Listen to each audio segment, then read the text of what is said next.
ලංකාවේ පිහිටි තවත් ධර්ම පුදුම ස්ථානයක් තමයි නුවරගල කියන්නේ.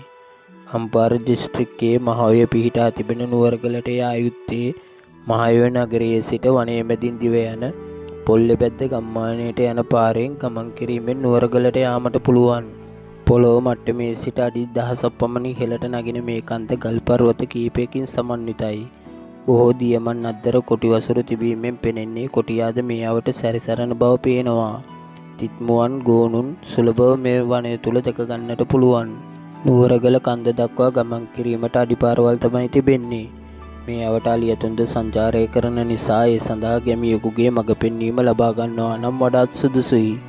කෑම සොයා යන අලියතුන් නියං සමයේදී දිය පහස නිවා ගැනීමට නුවරගල කඳු මුදුනේ පිහිටි පොකුණට එන බව ගැමියන් පවසනවා. කන්දේ තැනින් තැන වනාන්තර පැතිරී තිබෙනවා.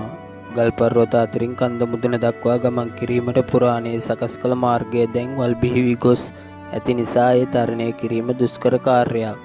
පුරාණයේ ගල් පඩි අල්ලා ගල් වැටි දමා සකස් කළ බලකොටුවක් ලෙසද මේ තිබූ බවට පැවසෙනවා.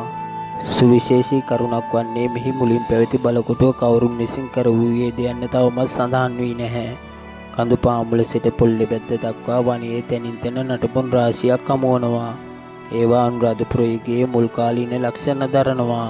එකල දිගා මඩුල්ලේ මෙම් ප්‍රදේශයේ ඉතා සක්‍රියව පැවති බවත් බෞද්ධ ජනතාවක් වාසය කළ බවත් සාධක වලින් පෙනෙනවා.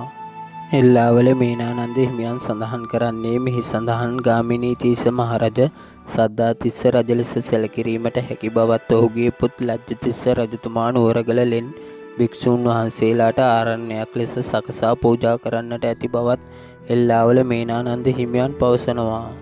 තවත් නුවරගල සුවිශේෂී කරුණක් වන්නේ මෙම කඳු මුදුනෙහි ඇති පොකුණයි. නියං කාලයටවත් නොසිදෙන මෙම පොකුණට ජලය එන්නේ කොහෙන්ද? එය තවමත් අභිරහසක්.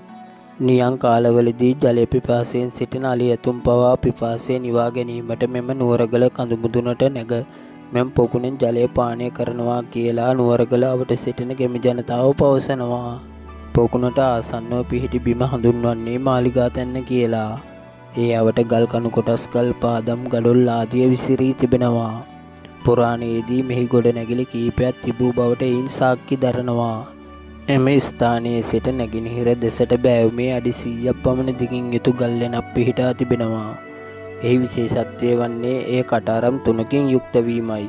කඳු මුදුනේ සිට දිගා මඩුල්ල තනිතලාව ඉතා සුන්දර අයුරින් දැක බලා ගැනීමට එම ස්ථානයේ සිට පුළුවන්.